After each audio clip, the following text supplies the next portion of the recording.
ചെറുപ്പത്തിൽ ഷൈജുവിന് അങ്ങനെ വല്ലതും ഇൻഫാക്ച്വേഷൻസ് എല്ലാവർക്കും ഉണ്ടാവില്ല. എല്ലാവർക്കും ഉണ്ടാവും. നമ്മൾ സ്കൂളിൽ പഠിക്കുന്ന സമയത്തും കോളേജിൽ പഠിക്കുന്ന സമയത്തും നമ്മളുടെ ക്ലാസ്മേറ്റ്സിനോട് നമ്മൾ നിരന്തരമായി കാണുന്ന ഏറ്റവും സുന്ദരികളായ എൻ്റെ സഹപാഠികളോട് തീർച്ചയായും എനിക്ക് പ്രണയമുണ്ട്. അതൊക്കെ ഒരു അഡോളസന്റ് ഏജ് ആണ്. അബ്സല്യൂട്ട്ലി. അത് ഇൻഫാക്ച്വേഷൻ.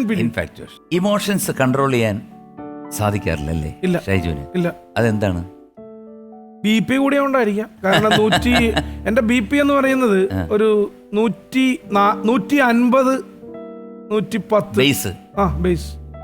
ആൻഡ് ദ ടോപ്പ് എങ്ങനെ വേണേ പോവാം. 170 വരെയൊക്കെ പോയിട്ടുണ്ട്. കമന്ററി കഴിഞ്ഞ് കാറിൽ കയറി ഹോട്ടൽ മുറിയിൽ എത്തുന്നത് വരെ ഇവിടെ പിടിച്ചാലും എനിക്ക് ഇവിടെയൊക്കെ ഫീൽ ചെയ്യും ചില നേരത്ത്. ഞാൻ എന്റെ കൂടെ ഉള്ളവരോട് ഇങ്ങനെ പിടിച്ചു നോക്കിയിട്ട് ഇങ്ങനെ ഞരമ്പിങ്ങനെ അടിക്കുന്നതാണ് ഇങ്ങനെ അടിക്കുന്നത്. അപ്പൊ അത് ഈ പറയുന്ന പോലെ അത് ആ സമയത്ത് ഒരു പ്രഷറിന്റെ എക്സൈറ്റ്മെന്റിന്റെ ഒരു സംഗതി ആയിരിക്കാം.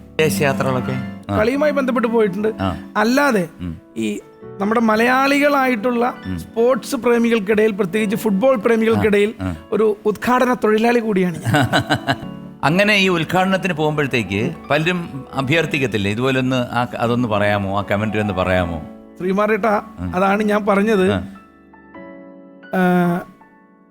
മിനിയാവുന്ന ഞായറാഴ്ച കൊല്ലം, ഇന്നലെ മണ്ണാർക്കാട്, ഇന്ന് തിരുവനന്തപുരം, നാളെ മംഗലാപുരം. ഇതാണ് നിലവിൽ എൻ്റെ ഷെഡ്യൂൾ. അതുകൊണ്ടാണ് എന്നെ വന്ന് ചോദിച്ച സുഹൃത്തിനോട് പറഞ്ഞത്, എൻ്റെ ഇത് പോയാൽ പിന്നെ എന്നെ ഒരു കാശിന് കൊള്ളത്തില്ലെന്ന്. അതിനുവേണ്ടി പ്രത്യേകിച്ച് എന്തെങ്കിലും ചെയ്യുന്നുണ്ടോ? ഏതെങ്കിലും ഡോക്ടേഴ്സ് എന്തെങ്കിലും പറഞ്ഞിട്ടുണ്ടോ? സ്ട്രെയിൻ ചെയ്ത് 2018 വേൾഡ് കപ്പ് നടക്കുന്ന സമയത്ത് ശരിക്കും ഇത് എൻ്റെ വോക്കൽ കോഡ് ഇഞ്ചേർഡ് ആയിട്ട് അവിടെ ബ്ലീഡ് ചെയ്തു. കാരണം ഈ റൊണാൾഡോയൊക്കെ പറഞ്ഞ സമയത്ത് അങ്ങേ അറ്റത്തിലായിരുന്നു. ഇപ്പൊ ഡെയിലി കളി നടക്കുകയാണ്.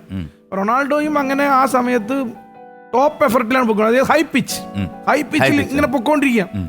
അവസാനം എൻ്റെ സൗണ്ട് മൊത്തത്തിൽ പോയിട്ട് ഡോക്ടറെ അടുത്ത് കൊണ്ടുപോയി. ഡോക്ടർ പരിശോധിച്ചോ പറഞ്ഞു, വോക്കൽ കോഡിന് ചെറുതായിട്ട് ഒരു ചെറിയ ഡാമേജ് പറ്റിയിട്ടുണ്ട്, നിങ്ങൾ സൂക്ഷിക്കണം, റെസ്റ്റ് ചെയ്യണം.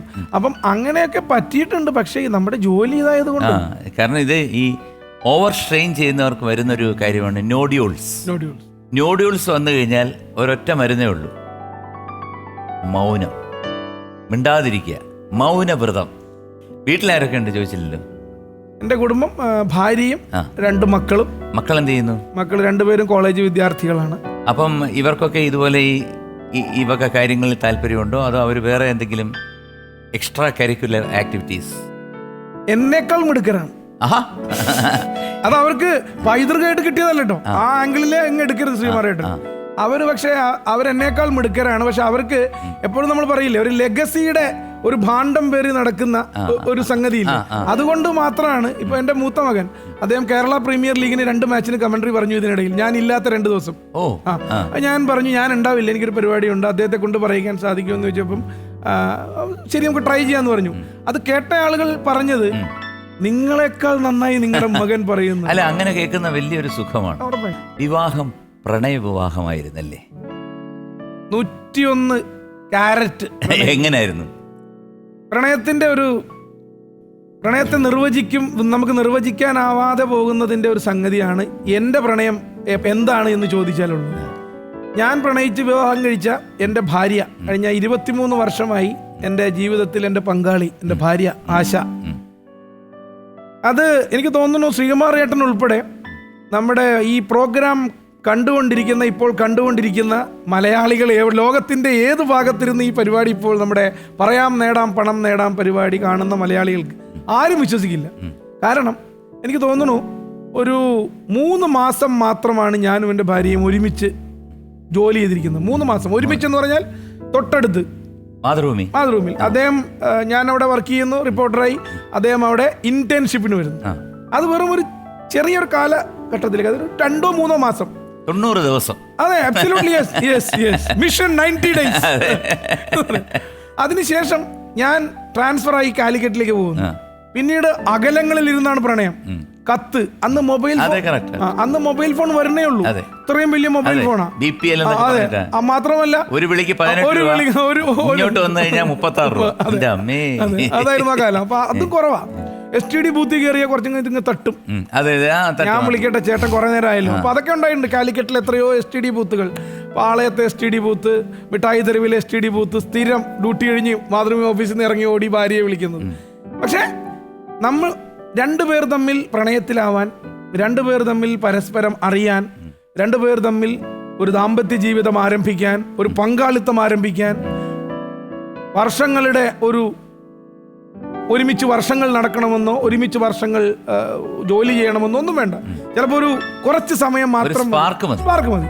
അപ്പം അവിടെയാണ് പ്രണയം കത്തുന്നത്, പ്രണയം പൊട്ടിമുളയ്ക്കുന്നത്, പ്രണയം വിടരുന്നത് ഏതോ ഒരു ചെറിയ നിമിഷത്തിലാണ്. അങ്ങനെ സംഭവിച്ചതാണ് എൻ്റെ പ്രണയം എന്ന് ഞാൻ പറയും. ഏതോ ഒരു നിമിഷം. കാരണം ഞാൻ ഏറ്റവും കൂടുതൽ വളരെ എന്താ പറയുക, ഒരു സ്വാഭാവികമായൊരു ഇൻറ്റേൺഷിപ്പിന് വരുന്ന ഒരു ഓഫീസിൽ, അതിപ്പം ഏത് ഓഫീസായാലും ഒരു ട്രെയിനി അനുഭവിക്കുന്ന ഒരു ബുദ്ധിമുട്ടുകളുണ്ടല്ലോ.